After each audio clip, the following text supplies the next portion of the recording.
Hi, I'm Mike, and I'm going to show you how to replace a sliding screen door handle. One of the common issues you're going to run into is you're going to run across with a sliding screen door handle that's been broken. And when you come across that, we're going to take the bottom part off that's broken. You're going to take your new one.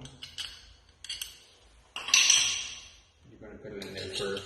Make sure you have a screw, or one screw in there all the time, that way the lock does not fall out when you're doing this.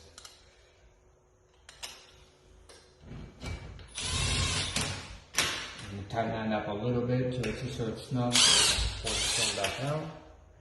Put the other one in there. Then you can really go in. What you want to make sure is that this does not contact the edge right. So that's right here when you close it. That way you can be able to lock the door